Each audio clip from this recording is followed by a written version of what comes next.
Yes, and she manages to survive me. She's amazing. She's wonderful. And I just want to point out to you that the very beautiful PowerPoint presentation that you will be seeing accompanying me while I will speak, was put together by our friend Kendra there. Also, a little shameless self-publicity, is that okay? Yeah, why not?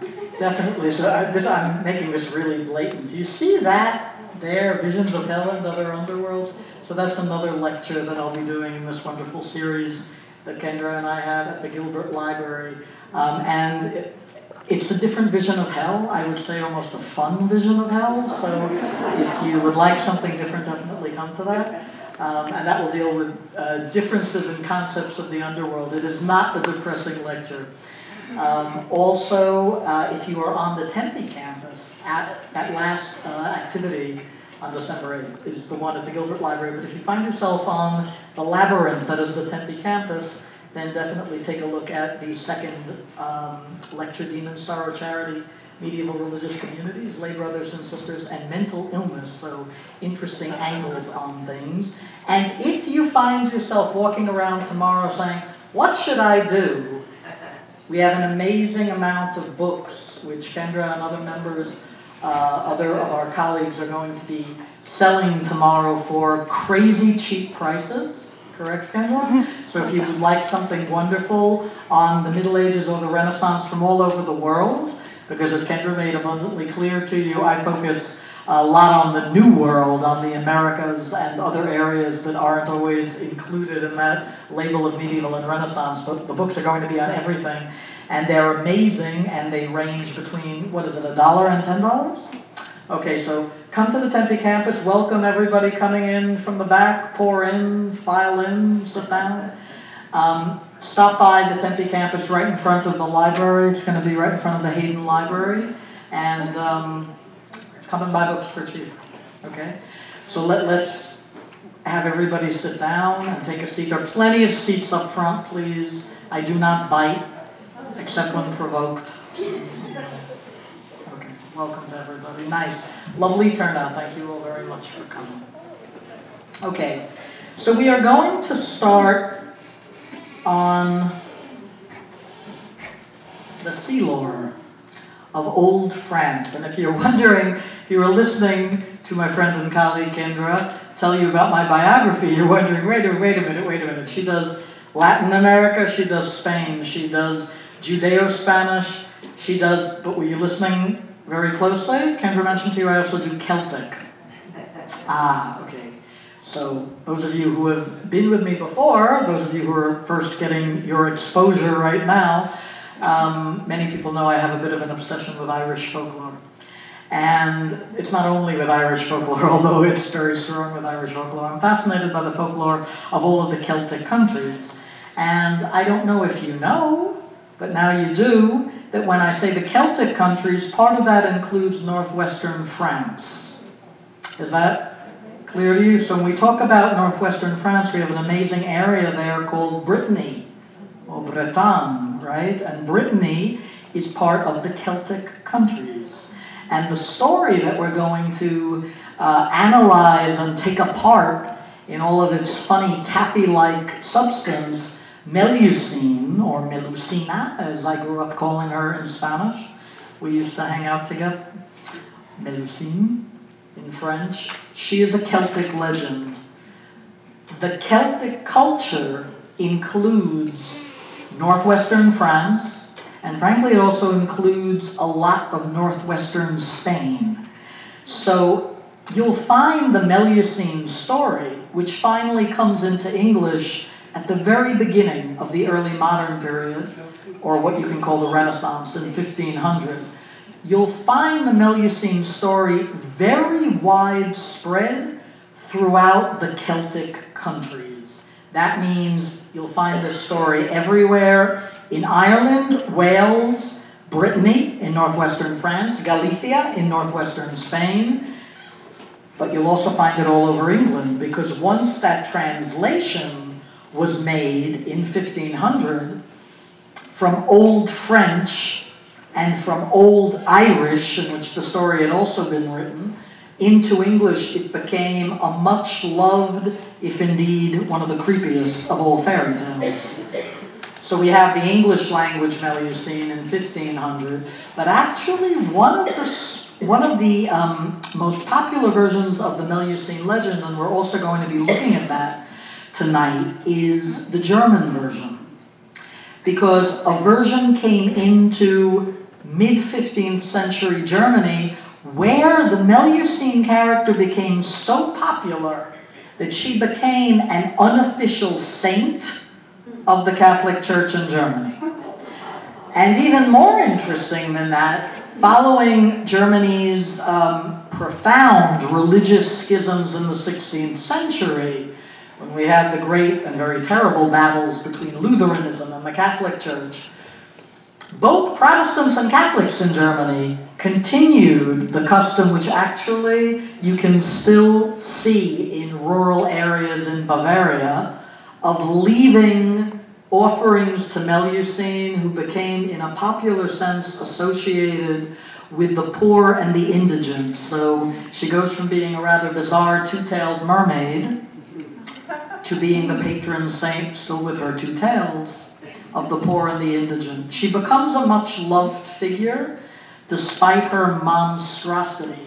Now let me just say here at the very beginning, what I love about all of the images Kendra gives us is they illustrate the stories so well. So somebody once asked me what type of method do Kendra and I have to produce these events. Basically, I sit next to her, tell her weird stories, she finds me weird pictures. We put them together. That's the folkloric process, people. When these stories were passed down from generation to generation, they were passed down by people hanging out, talking to each other. Which is what Kendra and I do, and then we call it work. But that is really how stories are passed down. And what you see here is an image of a count by the name of Raymond, looking at Melusine in her toilette as she puts herself together, looking beautiful for him. But unfortunately, he has come on the one day that he's not supposed to come and see her, which is on a Saturday. And we'll see why that is, because this legend, welcome to everybody coming in, come in, sit down. This legend has many ramifications to it.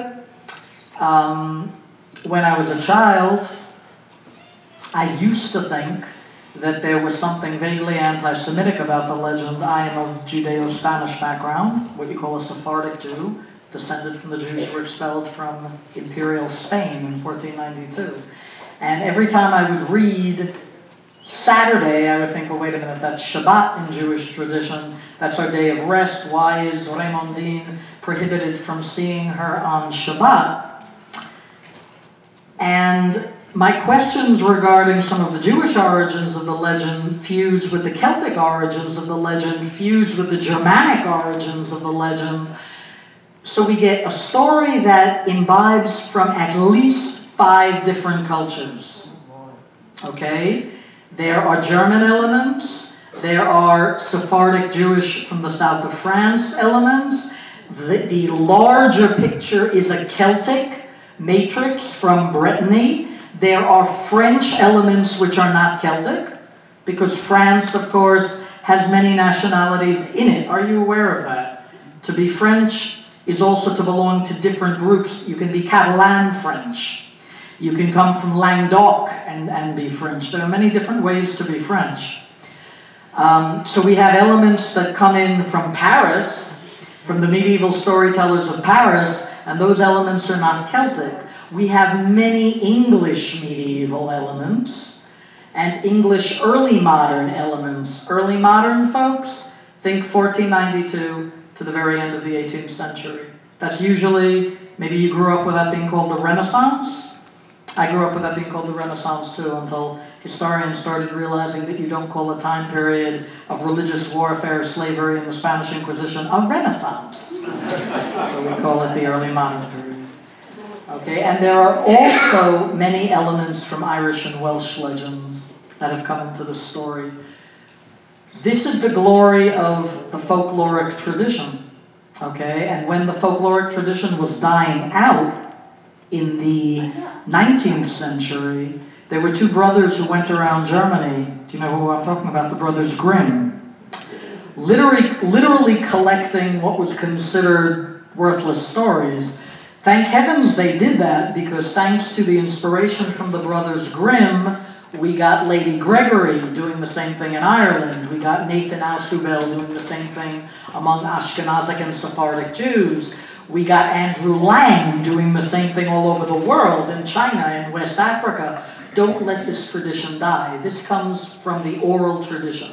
It's written down, and as we now move on to the presentation itself, let me tell you that if you want the source for this story, we have one, because oral tradition, unfortunately, now is not as active as it used to be, so you tend to look for the written word.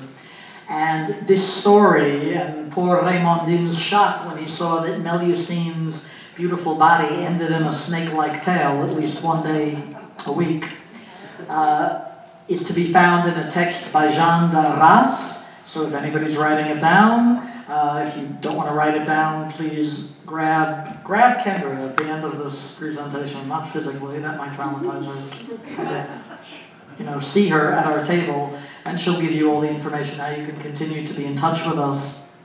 By the way, please also sign up on our sheet out there. You'll see Kendra by that as well. But if you don't want to write down the source now, or you'd like to get it later, the source is the story called Melusine the Siren, first written down in the mid-14th century by Jean, in French, Jean, d'Arras, D-A-R-R-A-S.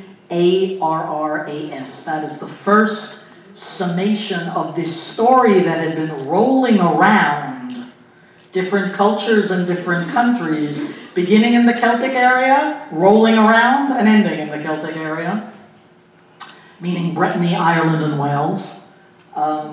So northwestern France, Ireland, and Wales, in the mid-14th century. Okay, so that's the origin, and that is really how we know of this story, though later on, again, the brothers Grimm will locate a whole bunch of tales about Melusine in rural Germany, and then that will also spark interest in what turned out to be the German written versions of the Melusine legend that actually go back to the late 15th century. Okay, now, does Melusine, who is a two-tailed mermaid, have any basis in fact? If she does, I'm going to scream. I think that would be rather frightening. But I want you to understand that she is viewed as the scion, the origin of the royal household of two places. The first is Luxembourg. The Duchy of Luxembourg. Are you familiar with Luxembourg? Teeny tiny little country, right? In Europe. With a vanishing bridge. At least that is what it is. One of the many things it's famous for. It's supposed to have a bridge that appears only once every 7 years and then disappears. And if you see that, but the entire household of the Duchy of Luxembourg traces its ancestry back to Melusine. Okay, so now you're starting to get worried. Well, my answer to that is, don't you have weird people in your family? She is. We all have somebody like that. But she is very much viewed as the founder of that dynasty in the early Middle Ages. When I say that term, I'm referring to around the 10th century. Okay, so she's viewed as a real character by some. Now, that same house that she was believed to have been the founder of, the House of Lusignan, actually did run an entire island in the period of the Third and Fourth Crusades. That's about the 12th and the 13th century, on the island of Cyprus. So lo and behold, if any of you go to the island of Cyprus, you're going to find that just as in Luxembourg, Melusine is viewed as a real character and as the founder of these dynasties. This is particularly interesting, folks, because are you aware of the fact usually a woman is not credited with founding a dynasty in Western Europe? That generally belongs to men. This is how you can tell the Celtic origins of this story, because Celtic society stressed, I don't want to tell you it was completely matriarchal, but it stressed very much personages of strong women, and of women founders as well as male founders. And so that's one of the many giveaways regarding the Celtic origins of this northwestern French story. Now, Melusine's story, in a much more innocent form, will also be the origin of Hans Christian Andersen's Little Mermaid. And just by a show of hands, how many of you saw the Disney film of The Little Mermaid? Well, it was a very, very nice film. How many of you have ever read Henderson's story of The Little Mermaid? Okay, a little less, but still. His story is very tragic. His story absolutely rips your guts out. It is a tragedy with no happy resolution. And Andersen, although he toned down the more monstrous parts of the story, Melusine is looking very pretty there. We know that when she transforms one day a week, she's pretty horrific looking. Although he tones down the uglier aspects of the story, for the sake of the children that he was writing for, Andersen had a very great social conscience, this magnificent Danish writer of the 19th century. And the Melusine story interested him because it was for him a model of the difficulties with which different cultural groups cannot come together. That's what he was seeing in 19th century Europe. I think we can see this, unfortunately, all over the world. So Melusine, or the Little Mermaid, as he renames her, becomes the symbol of the outsider, right? Who's willing to do anything to be accepted, except you know if you've read the story, there's no happy ending there. She dies, okay? Which is a little bit of a sign of what would happen when you would do anything to be accepted, because cultural diffusion has to go both ways, right? You have to give and you have to get. And she gives and she doesn't get anything. So that is the origin of Andersen's story. By the way, that is not at all my theory. Andersen left many letters in which he spoke about his interest in European folklore in general, and his rewritings of many of these stories had a lot to do with the social meanings that Andersen found in those stories. So Melusine plays an important part in the stories of Hans Christian Andersen. Before we now get into the freakier aspects of Melusine, let me stop and ask, is there a question, any question about anything we've covered till now? Because this is a kind of dense and unusual subject. Anything you always wanted to know about mermaids and were afraid to ask? Yes, hand. Thank you. Is it the same mermaid used on Starbucks somewhere? Yes, it is. Okay. And you're going to see that in Kendra's PowerPoint. Yes, so now, that was a dreadful question to ask, because now you're going to see Melusine literally following you every time you have a latte. And it is a little bit odd to me, although I'm sure that Starbucks, since this is being filmed, let me just say this in case one of Starbucks' lawyers is there in the audience. I'm assuming Starbucks made some sort of agreement with the House of Lusignan, which still exists, by the way. The descendants of the House of Lusignan, because that is, specifically the Starbucks image comes from an earlier 15th century woodcut. Okay, of the kind of ghastly, smiling mermaid with two tails. So the first time that shows up in Seattle back in 1991, right, in Pike's Coffee House, I don't know if they'd asked for the copyright at that point, but that image was not one they'd invented, it was one they had transposed, that specific image. Thank you very much for asking that question. Anything else? Please don't feel embarrassed. Yes? Well, are both of her tails fish tails, or looking at the one on the right, trying to see, or is it like a snake? So that's a fantastic question. And that question emphasizes the blurring that I was mentioning with Andersen. If you read Jean d'Arras's actual text from the 14th century, make no mistake about it, that is supposed to be one heck of an ugly, frightening serpent's tail divided in two. So it's terrifying. Because serpents are probably not your favorite animal to begin with. And looking at a serpent with two tails probably would not make you very happy. And she is supposed to be transformed into a monster. And that, in fact, is the term, well, the term that's used for her in 14th century French is a chimera, a kind of an imaginary image which is not a pretty imaginary image. So when you look at Melusine with the bifid, the split serpent's tail, that actually goes back to the original French written version of this story. Because there was so much public sympathy for the character of Melusine, her tail goes through many metamorphoses, and it morphs into a kind of dragon's tail, which is somehow a little bit less objectionable for all of us, because dragons do not tend to produce the revulsion in us that snakes do, because dragons are not real, people. I'm sorry if I am hurting anyone. No dragons, no Santa Claus. It's an awful thing to say. But dragons do not produce that sense of revulsion, because number one, they're not real. We're not really worried about them. And they are also often prettied up in staged and cinematic versions of the folklore of the Middle Ages. So that's a very good question. Thank you very much. I will, got another one, go for it, give it to me. Have you studied the sea serpent Nagas and the Eastern cultures? So the stories of Melusine, when they become a very firm part of Western folklore in the 16th century, and then go out to the New World, where everybody knows I eventually bring people, because that's really my specialty, and we'll see what happens to Melusine when she gets to the French colonies in the New World.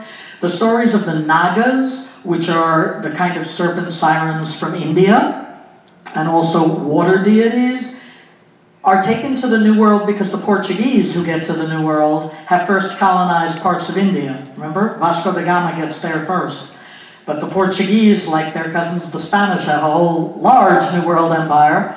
And when the whole thing is taken over by Spain in 1580, all of that folklore merges together.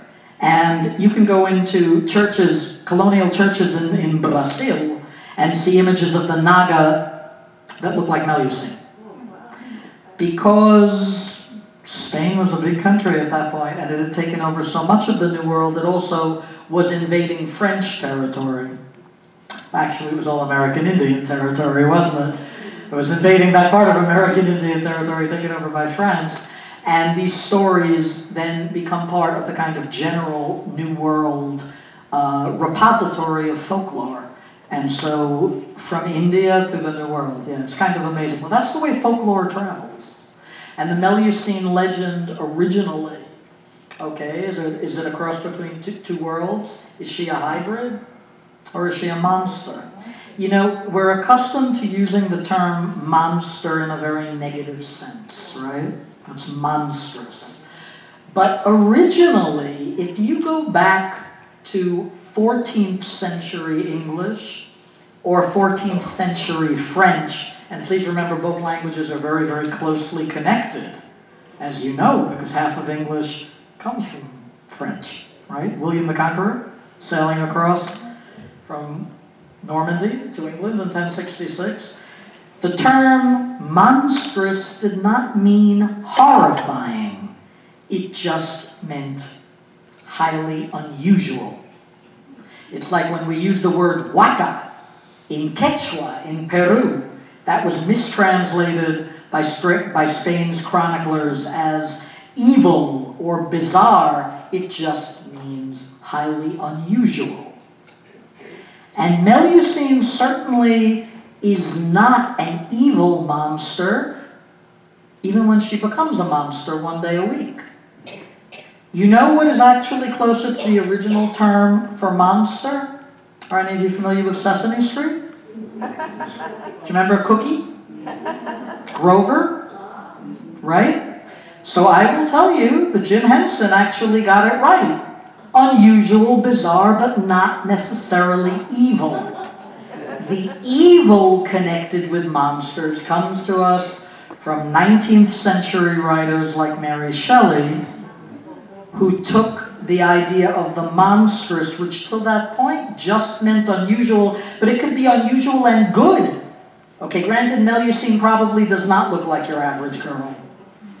But she was good. She was even a saint. Well, none of extra official one. The Catholic Church never formally canonized her. But in the 19th century, it becomes evil. Okay, so you've got to rework your concept of monstrous, monster, think Melusine, a bit odd but benevolent. Think Cookie Monster, think Grover. Okay? Notice Melusine has a mirror, because Melusine was supposed to be very beautiful. She was the daughter of a water nymph, a Celtic water nymph associated all over with wells and springs in northwestern France. Her mother's name was Pressina, and Pressina fell in love with the king of Albion. Anybody know what country Albion would be? Okay, it's always mistranslated as Albania, and that makes the story rather odd. If you read that and think it's Albania, you'll think, whoa, the story really got around. The White Cliffs of Albion. Thank you, England. Okay, and this goes back to the early Celtic period in English history, or the period when the Celts and the Saxons were fighting each other between the 5th to the early 9th century. So Pressina, who's Celtic, French Celtic, falls in love with the king of Albion. They have 3 daughters. One of them is Melusine, and her 2 sisters, Melior and Palatine. And everything is positively groovy. Everything is wonderful between Pressina and Albion, except that she has imposed one strict obligation on Albion, that he can never see her when she is nursing her triplets, one of whom is Melusine.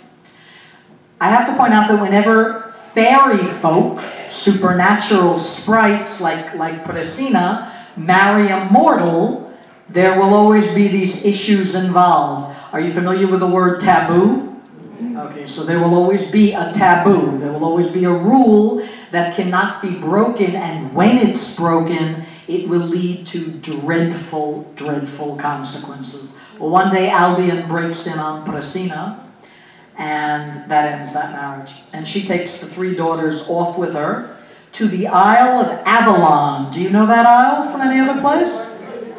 Where? King who? King Arthur. And that also points up the Celtic patronymic of this story. Avalon in Celtic, Irish and Welsh and Northwestern French tradition represents paradise. What it actually means in 5th century Cymric, the language which is still spoken in Wales, although not in its 5th century version, is literally island of apples. It's a symbol of paradise. And Pressina takes her 3 daughters, Melior, Melusine, and Palatine, off to Avalon, and they grow up in Avalon. And when Melusine is 15, and she's a very beautiful young woman, always admiring herself in the mirror, she asks her mom, "Mom, why don't we know who Dad is?" And Pressina says, "There's a reason. There's a reason. He broke the taboo." And she breaks down and tells Melusine, Melior, and Palatine the story of how Albion had broken the taboo. And Melior, Melusine's sister, says, "Well, that doesn't sound so bad.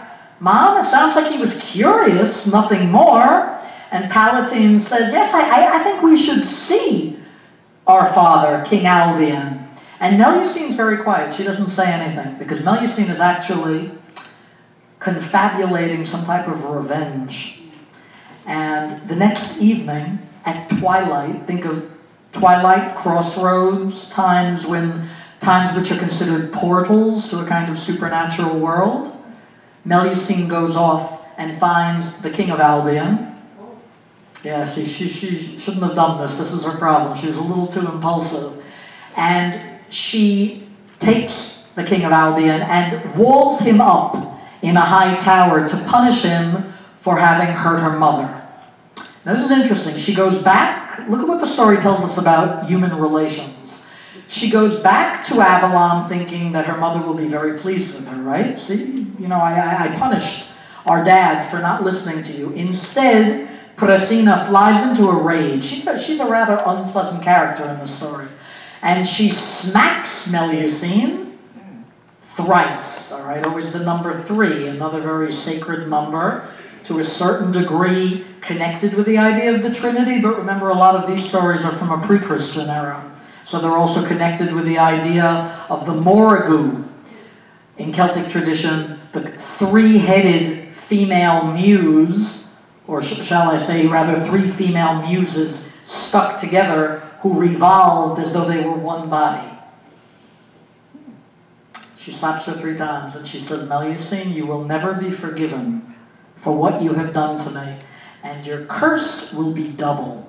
Now, we generally only remember the first part of the curse, but there's a very great writer in Argentina, Manuel Mujica Lainez, who took up the second part of the curse, which is a little bit more difficult to deal with. I'll tell you about that in a minute. We remember the first part of the curse, and the first part of the curse that Presina puts on her daughter Melusine, who again was trying to make her mother happy, right? She says, you are already the most beautiful of my daughters. I cannot take your beauty from you. But what I can do, and I will do, is make one day a week, and it will be the 7th day, in which you will turn into a monster. And if you find a man who can love you despite that monstrosity, you may marry him. You may, in fact, marry someone without telling him of your monstrosity, but your union, your marriage, will end the minute he sees that monstrosity.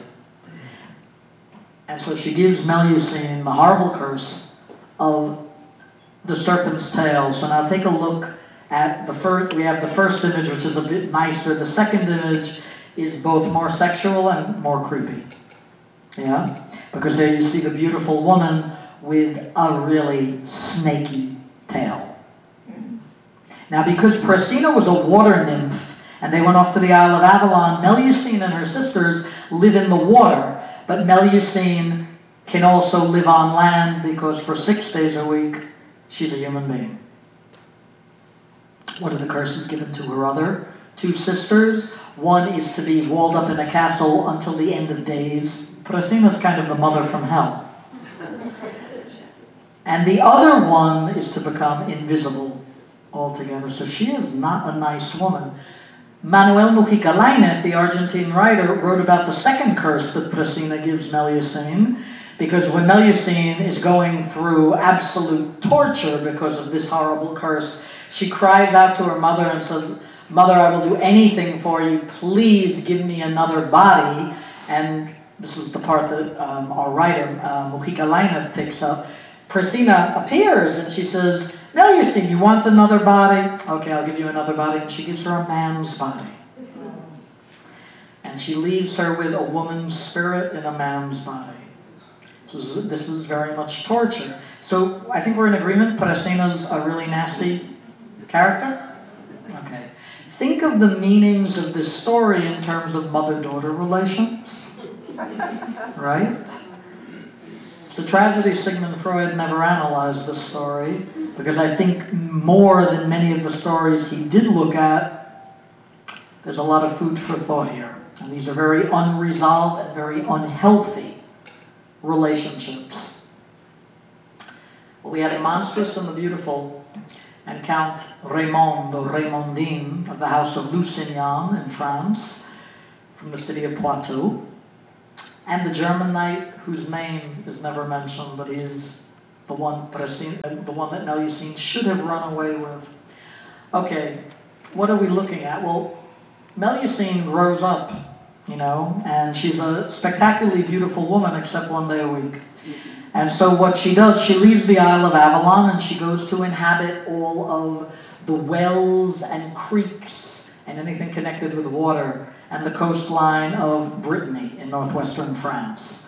She's a very common figure in northwestern France, and you will see her image on many, many places. She is credited with leaving food for the poor, and she generally stays by fountains, and because she is so spectacularly beautiful, men fall in love with her. And because she has no reason to trust any mortal man, She will flirt with them, she will sometimes make love to them, and then she will disappear. She doesn't trust any man with loving her enough to be able to not ask her secret of where she goes on Saturday and why she must completely disappear on Saturday. In the French story, she meets a Count Raymondine of the House of Lusignan, and for the first time she falls in love with a man. And she decides to do something till that point she has not done, which is offer herself in marriage. And she does to Raymondine. And they fall madly in love, except this weird taboo exists that one day a week he may not see her. And again, that day is very suggestively Saturday, and I just say this because if you want to take a look at medieval European folklore, which often has very weird attitudes towards people of other religions, there was a great deal of suspicion against Jews for having a different Sabbath than Christians. And so, because our Sabbath is on a Saturday and the Christian Sabbath is on a Sunday, this was something that often raised eyebrows, except you're going to find that most of the racism or anti-religious bias tends to come more from the upper classes. The lower classes generally really didn't care very much whom you prayed to. And so it's a not unsympathetic attitude towards Melusine. And Raymondine says, well, you know what? You want Saturday off? I'll let you have it. And they have 3 children, except the tragedy is each of the children is born terribly deformed. Now, is anybody aware of attitudes towards the deformed in late medieval Europe? They were pretty horrible. And by the way, this continues into the early modern period. Have you ever heard of the word bedlam? This is total bedlam, this is craziness. Right, bedlam was a ditch in England, which later became an ersatz mental asylum, where people with deformities or people with mental infirmities were thrown into the ditch. And other people would go and laugh at them, including a very cultured English poet from what we used to call the Renaissance, Sir Philip Sidney, who said, quote unquote, "We laugh at deformity." That's very ugly, isn't it? Melusine is a counterweight to that, because Melusine is supposed to have loved her children and to have stopped Count Raymondine from killing the children when they were born deformed. So Melusine also becomes the patroness of people who had physical deformities. That's very powerful in cultures that did not accept physical deformities. When the story was translated into German in the late 15th century, and take a look at the slide closer to my hand, it's a very, very powerful image. Notice the look of terror on Melusine's face. She does not want her German knight, who is the one she meets after Raymondine basically betrays her. When he comes in and spies on her when she's in her bath one Saturday and screams when he sees the serpent's tail, and he expels her from the Lusignan castle in Poitou, and she turns into a dragon and goes up into the air shrieking and promises that she will appear flying in the sky, the sea serpent in the sky, 3 days before the death of any member of the House of Lusignan. Okay, so this relationship did not end well. She goes off to the forests of Germany, and there, in the German version, she meets a German knight who is supposed to be an older man. Okay, so he's finally grown up. Take a look at the image because he is portrayed as being older.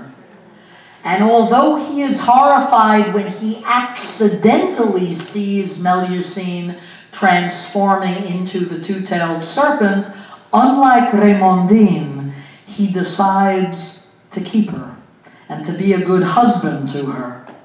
And the problem is that Melusine does not trust him enough to keep the taboo, even though he has done so. And in one of her most unwise moments, she decides he's not to be trusted because she's convinced she is simply too horrible for him to look at, and she leaves him. Now he goes mad because he loves her, but after she's gone for a number of years, he has to remarry because he is a knight. He has to make sure that he has some sort of issue. It could be biological, it could be adopted, but he needs somebody to inherit his property. And he calls for Melusine to come back, and she doesn't. And so he remarries. And then Melusine appears at the wedding. This is one of the most frightening images of the Melusine legend, just as he, the German knight, and his new wife are about to consecrate their marriage with a kiss. They see a snake tail in the window, and a little bit of blood drips down from the ceiling, and the German knight realizes that is Melusine come back.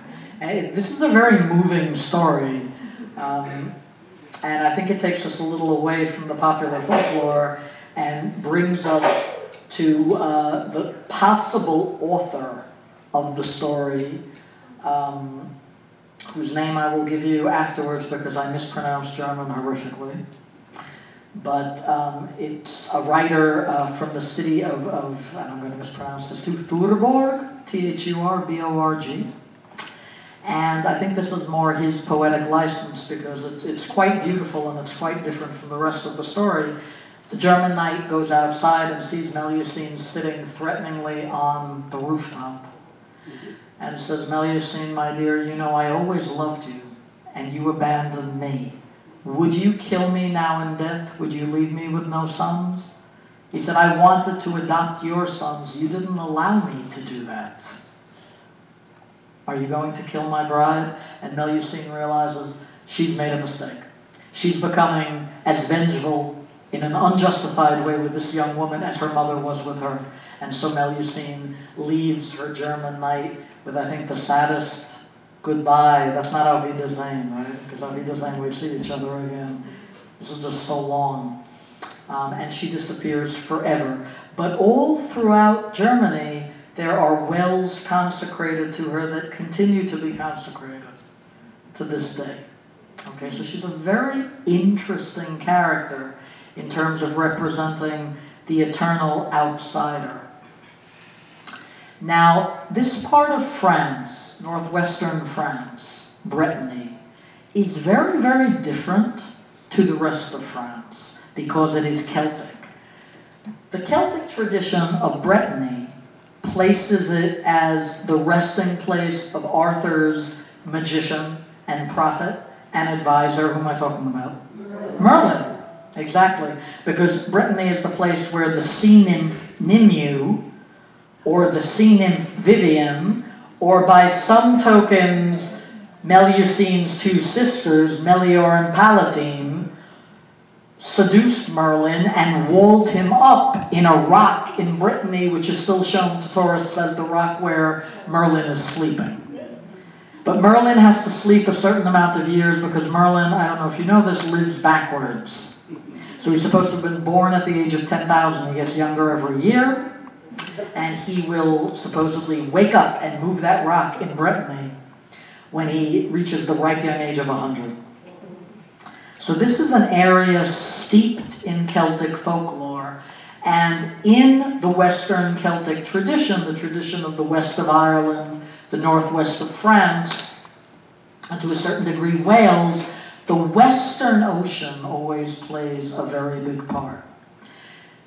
In Celtic tradition, paradise is always in the Western Ocean, whether it's Avalon, the island of apples of the Welsh Celts, or Tir na Og, which interestingly enough also appears for the French Celts in Brittany and of course Ireland, the land of eternal youth. It's always set in the West. And this is the area to which Melusine goes in the legend after she messes up what could have been a good relationship with her German knight. She goes to the oceans of the West and she forms a pact with Manannán mac Lir, Manannán, the son of the sea god Lir. In this pact, we're going to see Melusine can also sometimes find, dare I say, marital satisfaction, because guess what? There are male sirens and female sirens. There are mermen and merwomen. And so we have an entire colony of these rather odd sea people who, some like Melusine, can walk on land when they so wish, at least 6 days a week, and some who cannot. Now I'm going to make a rather weird detour here, as Kendra has put us this lovely image of a kind of ghostly Manannán mac Lir arising from the sea, ready for his date with Melusine, and ask if anybody here saw a very unsettling and completely fake documentary on the Animal Channel way back when about the discovery of a colony of mermaids in the South Pacific. I'm going to tell you why this thing was so disturbing, was because if you follow the news and you realize how horrific human beings are to each other, at all times, at all places, on all political sides, and in all countries, you realize that extermination is something that has happened many times in human history. And what this fake documentary showed, and it was a little bit chilling, is how this theory of something called the aquatic ape, has anybody ever heard of this? We'll talk about this in 1 second. How the theory ostensibly was proven. Some evolutionary holdovers were apparently found in the South Sea Islands, holding out the way evolutionary holdovers sometimes do. Evolution, Charles Darwin made very clear to us, was not one straight line. And for example, in Indonesia, there were very small people called Florian people who existed and then died out. Neanderthal man coexisted with Cro-Magnon, that's what we are, man, for a number of thousands of years, and then died out or merged. And so the theory of the aquatic ape, and this theory was spoken about a lot in the 19th century, which is a rather weird century in which history is rewritten up and down. The theory was that human beings had originated in the water. Well, actually, most life did originate in the water, but the idea was that human beings had originated in the water, and humans who could live in the water had preceded those who had left the water and come on land. Okay, so now everybody hold up your hands. I'm going to freak you out. And in between all of your fingers, do you see a slight webbing? Mm-hmm. That's only for amphibians. You're freaking out now, right? Oh my God, I'm a mermaid. Yeah, freaky, right? So that is something which only amphibians and other sea creatures have. Okay, does this mean we are all aquatic apes? I think that theory has been pretty well discredited. But that documentary, who saw it again? DeAndre, you saw it? Okay, there are some people who saw it. Was genuinely worrisome because what it did very well, and in this way I think it connects directly with the Melusine legend, was show you the troubles of being an outsider. And ultimately, that is what the Melusine legend shows us. Now, here we have poor Melusine being beset by a large sea creature, which is absolutely one of my favorite sea creatures of all time. We say in Spanish, it's una bola de grasa. It's like a ball of fat. It's really cute. It's a manatee. Now, we have rather weird manatee legends in the New World. And when the Melusine story travels to the New World, and don't be surprised that it gets there because Celtic sailors are always going out into the West, particularly because in the 16th century, when Brittany was forcefully incorporated into France, and Ireland was in the process of being forcefully incorporated into England, we had a situation where basically if you were Irish or Breton or Welsh, you ran.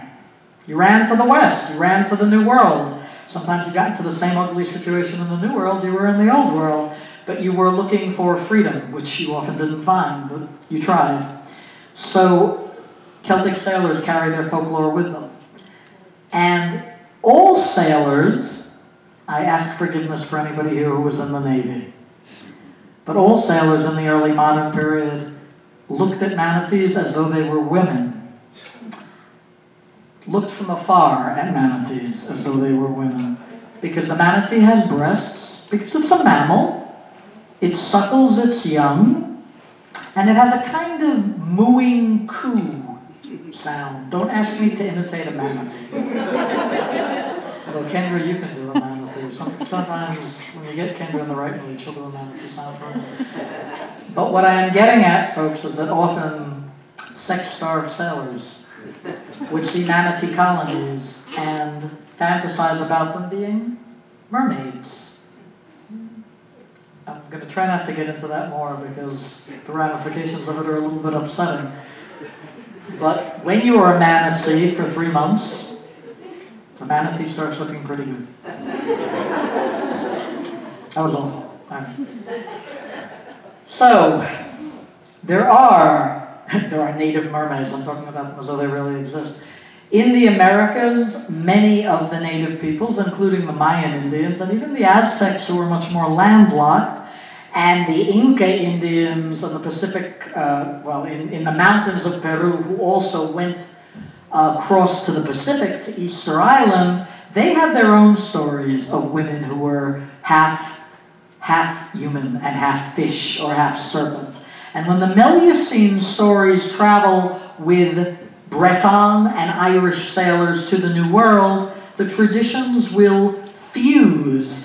So in the back, of course, you have an image of a ship called the Flying Dutchman, which is supposedly a 17th century ship manned by a Dutch sailor who was trying to get around the coast of what is now South Africa, and told the crew on a stormy night, "You will not jump this ship. You will not leave me alone. You will never jump this ship." And then, of course, it becomes a ghost story. Nobody could jump the ship. And the ship became the ghostly Flying Dutchman, which continues to round the southern coast of South Africa, and sometimes sails out to the New World. And it's sighted in the Caribbean, and it's sighted in the Pacific, and it's sighted anywhere where pirates have had a lot of rum and time to tell stories. Nothing has been as good for the folkloric process as rum. So Melusine, with that name, starts turning up in maritime sea lore. In the late 16th and early 17th century, she has swum out to the New World. And we have a stunningly beautiful image here by the American illustrator Howard Pyle. If you don't know Howard Pyle, do please Google him. Fantastic illustrator of old Celtic legends. King Arthur, and many, many others. And we have an image here of Melusine in the typical siren's role. She lures the sailors to her, and then she kills them. Well, is that a nice thing to do? You see, in the New World, she's given a bit of, shall I say, a judicial role. She metes out justice to men who have not treated women well. There you see her, that must be on a Saturday when her tail is in its full glory. And Melusine will punish those who rape women. She will punish those who mistreat women. Now, in the Hebrides, in northern Scotland, where we have folklore connected with the Norse, with the Celts, and with anybody else who happened to be in that area, these stories from the Hebrides turn up in Jamaica in the early 17th century. And in those stories, Melusine will ride the manatee, which is interesting because that's, this is a New World creature, no manatees in the Old World. And the manatee is every bit as supernatural as Melusine because the manatee will actually bring those sailors who need to be punished directly to Melusine. Now, can you not hug that? Right? Isn't that incredibly cute? Okay, but this manatee may be cute, but he's no jerk, okay? So the manatee follows the sailors who have done wrong, and he will bring them to Melusine and her New World cousins. If you take a look at the first image, well, the image closer to my hand, it says the mermaid asks for the king's child. This is a very famous variant on the Melusine legend that you will find in Argentina in the 16th, 17th, and into the 18th century. And it's part of a story that Manuel Mujica Lainez wrote called La Sirena, the Siren, in which the Melusine character pops up and tries to impede the conquest of Rio de la Plata, the Silver River, which Spain is embarking upon, and she seduces the captain of the ship. The Melusine character, by the time you get to the early 18th century, was so well known in the New World that many people didn't realize it had actually originated in northwestern France and the Old World. In those colonies conquered by France, the legend came. And here's where Brazil comes into it. Does that strike you as weird? Brazil, it wasn't conquered by France. Okay, now wake up to one of the oddest bits of French history. Go online and Google France in 16th century Brazil. And you will find that there was a huge effort by France to colonize Brazil in the 16th century. Okay, and it was called Antarctic France. Okay, France down in the south. And there was a very, very important French colony run by somebody named Jean de Lery in 16th century Brazil. Most of those people were French Protestants, Huguenots, fleeing religious persecution in France. Many were also Catholic, and all of them brought the story of Melusine. And it is not accidental that in the areas colonized by France in Brazil, later we have the story of Yara. And Yara combines the Melusine story, Melusine as a wronged female, with another element. Yara has been raped by her brothers. And Yara, who is Melusine as well, now sits and waits for all sailors who have dared to mistreat women, and she will bring them down to the depths. This is a cautionary tale which encourages better treatment of women. The French colony in Haiti, okay, in the Caribbean, creates a black version of Melusine, and that's the water Orisha. The term Orisha is from West Africa, and it is a spirit of nature. And she connects with Yemanja, the goddess of healing and water from West Africa. And this also connects with Melusine's other qualities. Do you remember Melusine being very kind to her deformed children? So Yemanja, the West African goddess, is also the goddess who heals children with terrible deformities. So we see the images coming together, and she's affectionately called Mami Wata, okay, Mother Water. And we have these very, very beautiful images Kendra has given us here from modern, both American and Haitian art. Are you familiar with a wonderful New York artist of Haitian background, Jean Basquiat, okay, who also used this image of the black Melusine, or Mami Wata, or Yemanja, as inspiration in his art. She is the protectress of the animals of the water, like the Greek goddess Artemis, perhaps better known to you as Diana, the goddess of the hunt. She will give the sea's riches to those who do not deplete it. Okay, that's a very nice pro-ecology message. So if you overfish, Melusine, Mami Wata, Yemanja will come and get you. But if you fish responsibly, in her benevolent aspect as Oshun, the water goddess of beauty, that's the beautiful golden goddess at the end, originally from the country of Nigeria, then she will protect you. And finally at the end, here we come. Starbucks.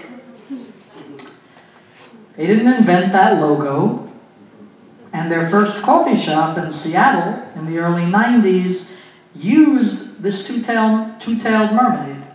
Now, Melusine is the only mermaid in Western folklore who has a split tail. And when she travels to the New World, to Brazil, to Haiti, to everywhere she gets in the New World, that split tail is always the sign of Melusine. What is the connection between that and your latte? Okay. I'll be damned if I can tell you. I will tell you one thing that seems to be said a lot in popular media, which is that in the corporate world there is, and this probably won't surprise many of you, there's a lot of interest in mysticism. You know that Wall Street boys are very famous for frequenting fortune tellers in Lower Manhattan. Oh, somebody has to tell you what's going to happen economically. Okay, and there are entire bits of corporate folklore which are very connected to mystical or magical earlier folklore. And as to why she was chosen, I don't know. What I do know is that Starbucks has fully admitted that yes, this is one of the original shields of the House of Lusignan. That's Melusine. She's sometimes a dragon, sometimes a mermaid. Here you have two dragons from the Pacific coast, the Mapuche Indian dragons, Kaikaifilu and Treng Treng, the earth and the sea, who war with each other and represent the male and female principle. Melusine, to a certain degree, represents both as well, because don't forget, remember there are two parts to the curse? In one part, she remains a woman who becomes a monster one day a week, and in the second part, she becomes a man with the soul of a woman. So we have this idea of the struggling elements in nature. And spectacularly beautiful image here. Thank you, Kendra. That's lovely. Of Matsu, the water goddess from the island of Taiwan. And Matsu is also pictured as a woman with a snake's tail, and a very benevolent woman, who in fact, her image, by the way, I have to tell you, guards a lot of contraband goods that go back and forth between Taiwan and China every year on the Festival of Matsu. So she's got a whole corporate meaning to her too. Is this the original origin for the story of Melusine? Well, it may be, because a lot of what we consider Western European tales have an earlier origin that goes back to China and to India. Have you ever heard of the phrase Indo-European? Right? The peoples who originate in Central Asia and walk out. There is a shared background. And Cinderella, of course, collected by the French author Perrault in the 17th century, collected in China. The story begins in China. The story is a Chinese story. It's supposed to be a fur slipper, not a glass slipper. In the Chinese version, in some versions it's a golden sandal. Are all these stories older Asian prototypes? They may well be. What's glorious about folklore is this whole combination in which we can see Asian roots, African conceptions, Celtic matrices, and it all comes together. And we need your support in France. There you go. And because the Scottsdale Arts Council and the Arizona Center for Medieval and Renaissance Studies, of which I'm the assistant director, and Kendra is the outreach coordinator, and Deandra is the wonderful person from the Scottsdale Arts Council who brought us here, so thank you, Deandra. We are all, public organizations. I'm sure Melusine would be the first one to tell you, don't forget to support us if you can. There is our website. We definitely recommend that you go into our website, www.acmrs.org. Make a contribution, take a look at all of our other wonderful upcoming free events, and continue to stick around and learn about folklore. Thank you very much.